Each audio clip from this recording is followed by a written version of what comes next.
Hello, everybody, and welcome back to the Golf Chat Show Live. We're joined by Michael Gray, former Premier League footballer. Thank you for coming on the show. Yeah, welcome, Alex. How are you doing? Oh, I'm all right. I'm just starting about to climb the walls at the minute, but other than that, I'm just trying to keep myself as active as I possibly can with runs, and I've been on my mountain bike, etc. But itching to get back outside, mate. Yeah, I'm much the same. I literally, as soon as they announced lockdown, I went and got a bike from Decathlon. I had to queue for it as well. I think I got one of the last ones, and I've been out on it every day. I think if I didn't have that and the weather wasn't like it was, we'd all be going absolutely stir crazy.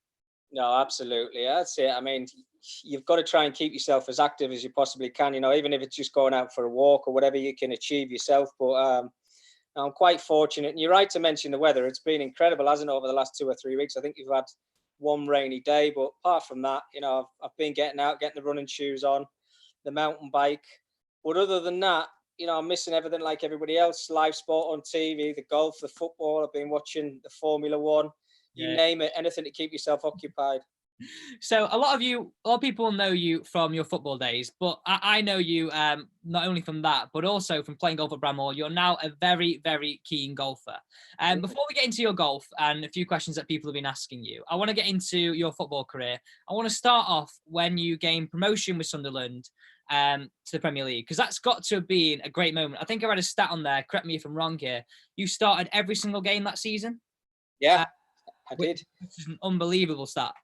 Yeah, it was 46 games, I think, 46 league games, and I think I played every single minute of every game. So yeah, it was a very good achievement, to be honest with you. But I must admit, I was absolutely shattered at the end of it, but it was all worthwhile because I think we lost 3 games that season, and one of the teams we played against, they went down to 10 men. It was a bizarre game, but we couldn't wait. We knew we were a good side, and we just wanted to get into the Premier League, and yeah, it was special times, to be honest with you.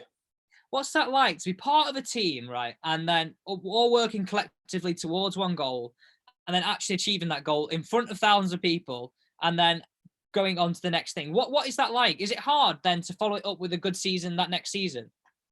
Yeah, but I think you've got to, every single season as a football player, I think you've got to set yourself standards and goals. That's the main aim, to be honest with you. And everybody wants to improve and wants to get better. I suppose it's the same in every sport, really. But I think when you play in a sport like me, football for 20 years, if you see 10 of your teammates are playing at their full potential, you don't want to be the individual who's letting everybody down. So, yeah, I suppose that side of it is different to individual sport. But it's the competitive edge every single day in training and the dedication that you've got to put into it. I don't think people realize how hard it is. I think you look at footballers and you think, oh, well, they're training an hour a day or an hour and a half a day, and then they've got to try and win a football match at a weekend. It's a lot more than that. It's your diet, it's the fitness, it's looking after yourself, all the things that you miss out on. Christmas days, you can't go out and celebrate with everybody. You can't eat a Christmas dinner with everybody over the New Year's periods and things like that. You're stuck in a hotel for 7 days with a Boxing Day, New Year's, etc. So that's quite hard, not being able to celebrate things like that with your family. But I think overall, being able to do what you love for 20 years subsidizes that a little bit because you just enjoy it that much. Yeah, I guess. And you touched on it there when you said how tired you were after playing every single minute of every single game that season. I totally agree. I think footballers don't get the credit like other sportsmen do. So if you take, for example, a person who rides a Tour de France, people are like, oh my God, the amount of work you have to go into cycling, that amount of fitness. But so do you guys. You guys train for 90 minutes and up to sometimes 3 games a week. And what I didn't realize is, and speaking to a few other people, is not only the physical preparation, but also the technical preparation about your man. You've got analysts telling you, right, okay, he just goes to his outside and remembering all that. But then at the end of the day, remembering to play football, it's a tough job. No, absolutely. I suppose if you're talking about football and in your technical side of things and your tactical side of things, it becomes, after a while, it becomes second nature. You learn your job, and I think as a youngster, as you're growing up, that's kind of drilled into your brain of what they expect of you. You're obviously coming up against a different opponent every single week, and that's the thing that you've got to work on. So you've got the coaches and people behind the scenes, etc., who can give you so much information, but They're not the ones who have to run around for 90 minutes, and they have to work out how to get the better of who you're playing against. And that's the challenging thing every single week. And I know you play against a certain individual 2 or 3 times a season, whether you're playing cup games against them, etc. But it doesn't make it any easy, because they're doing exactly the same thing as you. If you get the better of them one week, 2 or 3 weeks down the line, you might have to play them again. So they're not going to be the same player. So it's always tactical. It's always trying to get one better against who you're playing against. But that's the challenge of football, and wanting to be the best and trying to improve, even if it's 1% and it makes you better than your opponent. That's what everybody's searching for every single week. Okay, so now moving into your golf, do you think that competitive edge that you had in your football helped you when you started playing golf? I mean, after you finished playing football, you then started playing golf probably a lot more. And I know when you came to Bramall, you got down to a handicap of 5 very, very quickly. Did Yeah. that edge help you? Yeah, I think you've always got that competitive edge from your background. That never leaves you. But I think the thing that I was looking for was a replacement for football. Because when you retire, the door's open, you walk through it, and then there's no other door for you to walk into. So you try and fill that gap, that void, if you like, the competitive edge. And because I wasn't a golfer until as you know, about 6 years ago. I never picked a golf club up. It wasn't really for me, to be honest with you. But it was a great gap filler at the start, because all my mates were playing it. And I joined the golf club, Bramall, which you obviously know. And I think your competitive edge was there on a Saturday when you joined in the competitions. And if you started well in one of those competitions, it spurred you on to try and do well for the full 18 holes. And then when you get it at the end, obviously all the scores get added up, they get put into a box or on the computer screen, and you want to win. And it's like that every single time that you go out. Yourself, if you've been out and you've had a great round of golf, you always hit bad shots, but I think you always get that opportunity to obviously take another shot and improve on that the first time around. And that was missing for me. So golf was the next best thing. And since I picked golf clubs up, I mean, as you know, I absolutely love it. If I can, I'm out 3 or 4 times a week. You play more than me. Yeah, I just wish I could play like you. That's the problem. You're not half bad. What is actually handicap at the minute? Well, when you mentioned I got down to 5, I think, as the competitions, there was presidents and captains, which I'd done very well in. So I shot down to, I think it was 5, as you mentioned before, but it's gradually crept up, and I think I'm around about 7 dead now at the moment. And I'm comfortable with that. I'm not saying I want to stay there. I obviously want to get lower if I possibly can. But that's, being able to get out, and you've got to put the practice in, the dedication of your short game, the putting. It's huge things that you've got to work on. But I try my best. I try and get there as much as I can. But I think the one thing that lets me down in my game is probably my driver. So it's either in the bag or out the bag. It's either 3-wood or driver, depending on how well I'm playing. You pretty much determine that from the first tee. If it's a good first tee shot, will it stay in? And then absolutely. It's out. Yeah, absolutely. Okay, this is a question that I've been dying to ask you. So Rory said the other day, he came out and said, the Ryder Cup should not be played if fans can't be there. And I totally agree, to be honest. But I don't know it from your point of view. You're a footballer who's playing in front of thousands of people. How can you kind of compare to that in the sense that if there's no fans, it's probably hard to feel that competitiveness, to get up for the game, to get up for the match. And that's what we know the Ryder Cup has as golfers, it being quite a raucous atmosphere, chanting, pretty much the closest thing we've got to a football atmosphere. Well, let me just put it like this. Sport doesn't work without supporters. Yeah. 100%. It doesn't work in any sport, athletics, golf, football, tennis, you name it. You can go through every single sport. And you can imagine, Tiger, for instance, I mean, he's winning the Masters last year. And you can imagine him walking down that 18th hole with no supporters around, no adrenaline, no cheering, etc. It's just a different sport completely. I mean, you're talking about watching it on TV behind closed doors. And yeah, in certain circumstances, I suppose you could get away with it once or twice. But it's not what you want. You don't want to be sat on your sofa watching TV every single week. If you can get out to the outdoors and you can watch your heroes, or you can watch something that you absolutely love, it just stokes with the atmosphere wherever you are, what sport ever you're watching. So for me, I don't think the Ryder Cup would work. And we've seen how big the Ryder Cup's got over the years. I mean, it's just getting bigger and bigger and bigger. And the crowds make it. I mean, for instance, France, you look at that stand they built on the first tee. I mean, it was just incredible. I mean, what an atmosphere, what an amphitheatre that you hit that first tee shot. Some of the guys were egging everybody on and waving them to make noise as they hit their first shot. Others just wanted silence, but it's just incredible to watch. What would you do if it was your first tee shot in the Ryder Cup? You're playing it. Would you be egging them on, or would you be getting everybody to be quiet? Well, I think I'd be quite pleased, like Luke Donald was that time when he couldn't get the ball on the tee. I think that would be my problem. But no, I don't know. I think it's spur of the moment. It's how you feel at that time. I'd probably want silence, to be honest with you, and then hopefully get a big cheer at the end of it after you've hit it down the middle of the fairway. Well, I loved what Bubba did. You know, the first time he actually did it when he started waving his arms around. He kind of gets it. He's that old school golfer for me, if you like. You know, he just rocks up there and just hits it whichever way he wants to. So you've got certain players who like the silence, who want to be super professional, but then you've got people like Bubba and Ian Poulter who absolutely love it. Being a lefty, you can kind of get used to watching Bubba.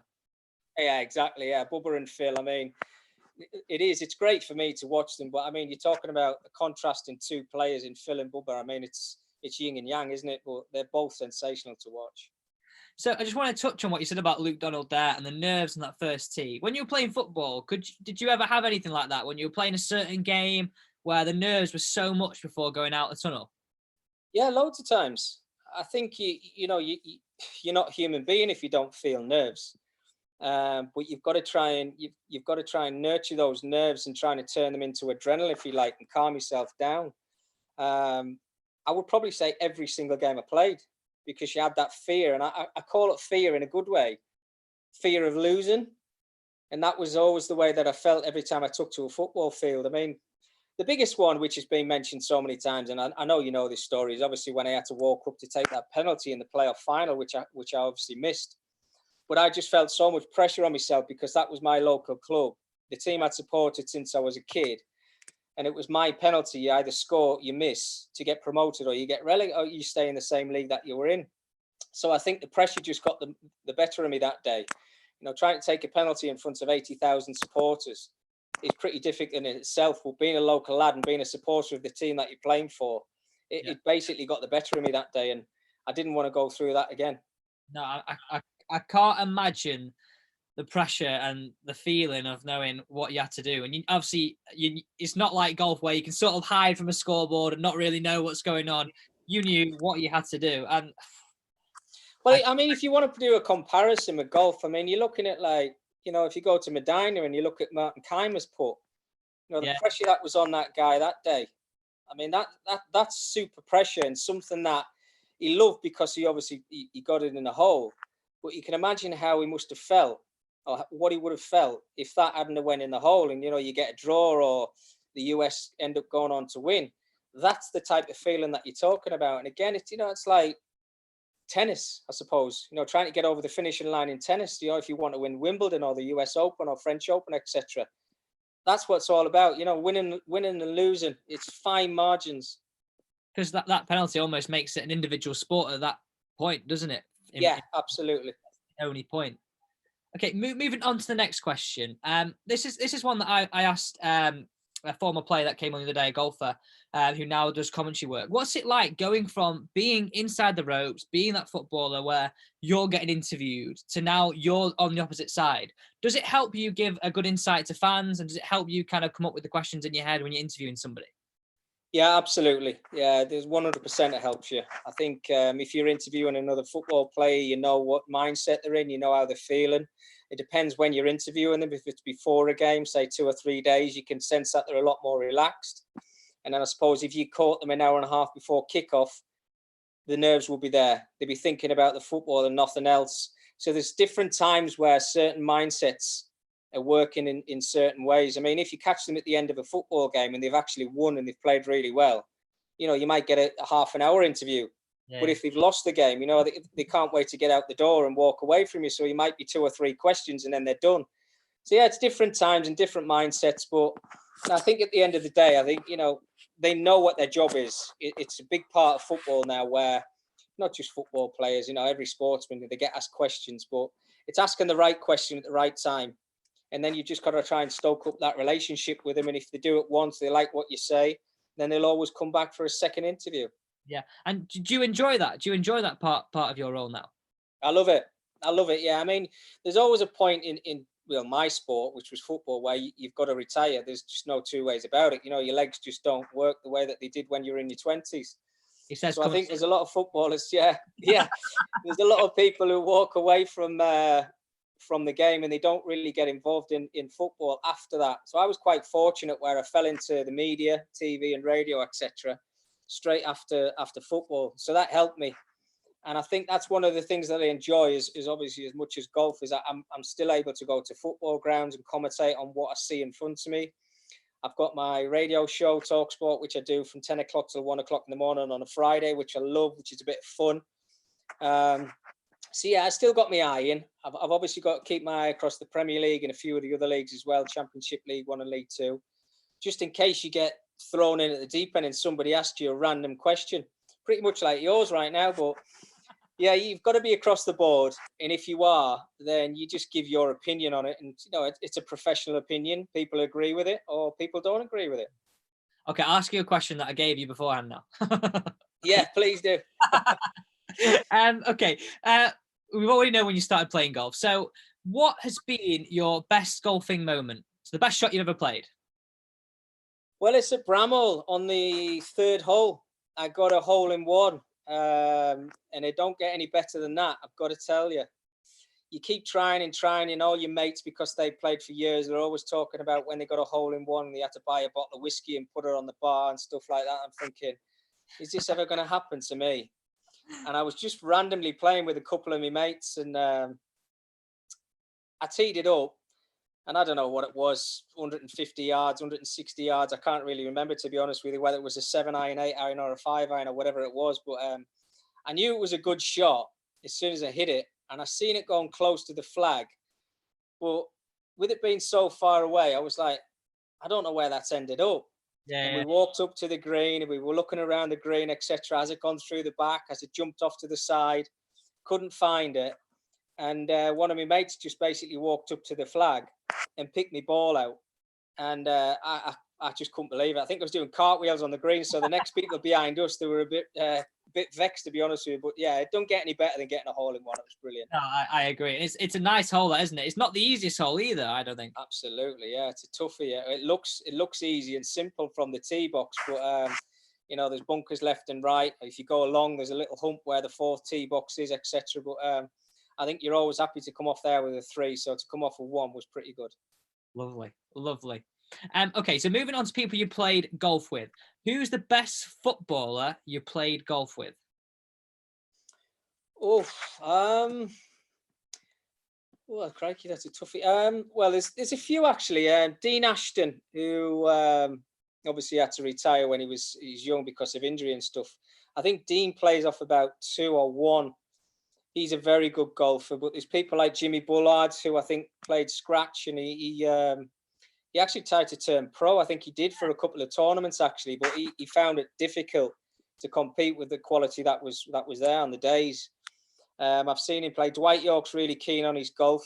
I don't know if you've played around with us. You might have done actually, but Dwight's been to Bramall quite a few times. He's living in Dubai at the minute. I think Dwight plays off 1.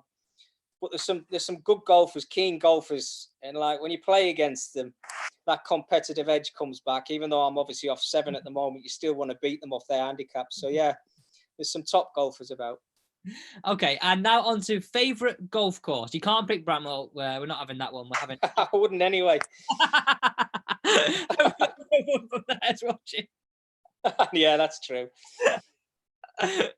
My favourite golf course. Well, I've been quite fortunate. I mean, I've obviously travelled a lot with my job, etc. And you get invited to certain places. But I went to Barbados a couple of times to play soccer 7s and 6-a-side tournaments, etc. But we got invited to Apes Hill a couple of times, and that was just mind-boggling. I've got to tell you. I mean, it was just sensational. I mean, I think it's about 300 odd quid to play around a golf there, but we were lucky we got to play it for free. And I think I was only about 1.5 years, 2 years into me golf then. I'd love to go back and play it again, but oh my goodness. I mean, every shot you hit, there was a view left or right, whether it was water, whether it was a cave or whatever it might be. It was just, and if I didn't have the bug before then, I got it after that because it was incredible. But Cheshire-wise, if I have to pick one around here, I mean, there's so many. I mean, I'm not going as far out as Liverpool and places like that, but place really well. I think Prestbury is a very good golf course. Yeah. Absolutely, it's tough as it comes. And that's a nice place to go to once in a while. And it's good all year round, that place as well. That's what I think for around here. Like most of these courses around near us, they can get pretty wet in the winter. No, I know. Definitely, we do get a lot of rain, which is unfortunate. So I think people travel to, to Liverpool, etc., to play the links courses. Conway's another place that's quite popular. But if you can get on Prestbury, you've got to give it a go. I just want to step back into your football career now and go on to the best goal you've ever scored. Important ones mean more to me, I think, Alex. And I think, my biggest rival when I was growing up and playing for Sunderland was Newcastle.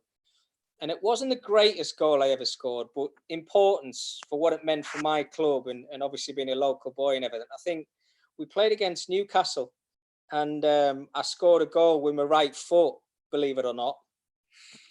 Wasn't a brilliant goal, but I think just being your biggest rivals, you always wanted to score against your biggest rivals. And it was a game where there was no away supporters and we were the away side. There was no away supporters allowed in this stadium for one reason or another. And after I'd scored, your normal reaction is to turn around and start celebrating with your arms in your air, etc., and look for your supporters. And it was just silence. It was incredible. And you're thinking, please, somebody just come and celebrate me with one of my teammates. Well, yeah, I'd definitely say that one was a huge one for me. And another one which was special, which, takes me back, 30 odd years, 32 years, was I made my debut at Roker Park, which was Sunderland's old ground before they built the new one. And on my home debut, I scored after a minute. So all the nerves and everything that I had before the game, they just basically brushed off my shoulder for the rest of the game. And I can't remember what happened the rest of the game. I know we won it, but I only remember the goal. That's crazy that you say, like, you don't remember the rest of the game. You sometimes hear golfers say that, like, I was just, like, in a zone where I think Tiger may have come out and said it once. Like, I didn't realise what was happening until I was doing the interview afterwards, or a couple of days later I was looking back on it. Is that just because you're so engrossed in what's happening at the minute and everything's focused on what you're doing? Yeah, pretty much. I think if you look at it, you basically what you're thinking to yourself is, right, don't be the one to make a mistake if you're playing a team game. Individually, yeah, if it's good enough for Tiger to say it, then it's good enough for me to say it. But yeah, I just didn't want to be that one who made the mistake for your side to go out and lose. And on the other side of it is you wanted to be the hero. And again, after a minute, after that goal went in, the rest of the game is just, honestly, it just does not come into my mind, to be honest. If anybody asked me what happened in the 15th minute or the 36th minute, I wouldn't have a clue. That's crazy. That is crazy. Last football question. So you all hear footballers have nicknames. What were you known as, and what was your nickname when you were playing football? Mine was pretty boring. It's obviously from my name. I think I just got Mickey, to be honest with you. I think, I was always cautious if when you go into a dressing room, and this is what a dressing room's like, if you go in with a wrong piece of clothing on, or something that's bright and flashy, or you've done something to your hair, or you've dyed it, or you go in with a Mohican or something like that, people pick up on that very quickly, and your nickname sticks with you for a long, long time. So I was cautious of that. First few weeks that I went in, I was just a simple tracksuit, normal plain trainers, a normal haircut. So I think I was quite lucky, and I got stuck with Mickey. So I was quite happy with that. I got Grazer a few times. I think it was when Gaza was on the scene and everybody was trying to end up with like a Z and A at the end of their name. So I got that, but it didn't last very long, and everybody went back to Mickey. So I was quite fortunate. You hear some absolute not hear some shockers, but you can hear you can think of the people getting some wrong nicknames for certain reasons. Oh well, we had a lad at. I don't even know if you remember this guy. I don't know if you remember Rab C. Nesbitt. It's like a TV program. It was a Scottish guy who was a bit of an alcoholic, and we had a lad who used to come in our dressing room called Alex Ray, who went on to play for Wolves and Rangers in Scotland, etc. He's a great lad, and just because of his accent being Scottish, and he liked a little bit of a drink after games and stuff like that. And after about a week and a half, same thing. I called him Rab C. Nesbitt one day, and it just stuck with him for the rest of his career. So he's got me to thank for that. Oh God. Okay, now back onto some golf questions. Who's your favourite golfer? So if you had to look at somebody, who's your favourite golfer? It's got to be Tiger for me. I think he kind of started his sport, if you like, pretty similar time to me, and the way that he just broke onto the scene. And I think, even then, people were talking about him as being, a sensation, if you like. And I think because of his amateur career, and then when he broke onto the scene, I think it was his second tournament, or maybe it might have been his third tournament, and he actually won it. And to do that and then achieve what he's achieved in his career, when you think about the ups and downs that he's had, away from golf, etc., the injuries, you can relate to it. You really can. And I've got to say, I think his comeback is probably the best sporting moment I think I've ever witnessed. It has to be. Yeah, I mean, Nicky Lauda, if you go to Formula One, I think he had that huge crash in about 12 days after he was back in a car and racing again. But when Tiger won the Masters, and even before that, the end of the season when he nearly won the FedEx, I mean, that was just sensational. I mean, Justin Rose beaten by 1 point, I think it was. And, just to achieve that, to have that mindset throughout the whole of your golfing career is just absolutely phenomenal. And he's still going now, and I don't think his majors are finished, if I'm completely honest with you. I know the power hitters are making it more difficult for him. There's better players around now, or a bigger batch of better players. But when Tiger's at the top of that list, going into a final round, or he's chasing you down, everybody's looking over the shoulder, and he's just got that fear factor like nobody else.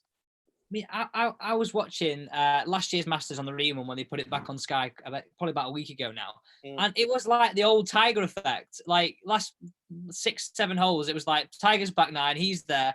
Molinari was dropping away, and nobody seemed to be able to touch him.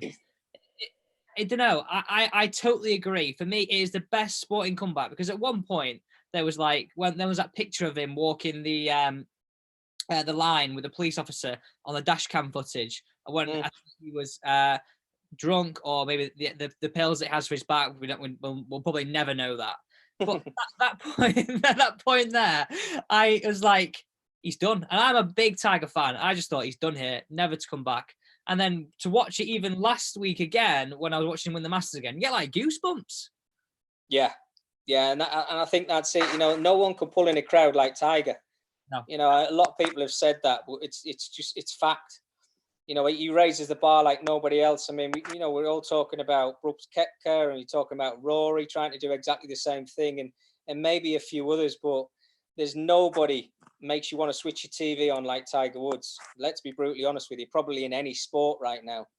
There's tennis players who are sensational players, but, if Tiger's playing a round of golf and he's going to be there for 4 days, you're glued to your TV screen for 4 or 5 hours, and you don't want to miss one of his shots. But I think he's obviously down as one of the greats, and he will do. I mean, whether he gets to Jack's record of 18, I don't think he'll achieve that now, but I really do think he's got another major in him, whether it's the Masters or an Open. Who knows? But he's just, when you're watching your TV screen, you're glued to it just because it's him, and you're waiting for that Sunday, right? What shirts you're going to wear? We all know it's going to be red, but is it going to have a collar? Is it going to be a polo neck? Is it going to have pop buttons, etc.? Is it going to have a pattern on it? Yeah. We all know what it's going to be. But I think that's why he's got to be maybe top of my list of, icons and heroes that I've looked up to as my sport and life itself's been going along. I mean, Mike Tyson and other people like that, but Tiger he raises the bar. Yeah, he's 100% my sporting, golfing, whatever you want, hero in life. Just the man. Yeah. Thanks. Well, Mekki, we're at 30 minutes now. It's absolutely flown by. Thanks so much for coming on the show. Pleasure, Alex. Anytime, mate. Keep me busy. Yeah, stay safe. And guys, thank you for watching the Golf Chat Show live this evening. We'll be back tomorrow at 6 p.m. So join us then when we've got a European Tour caddy on the show. Thanks very much. Cheers, Mekki, for that. That was class.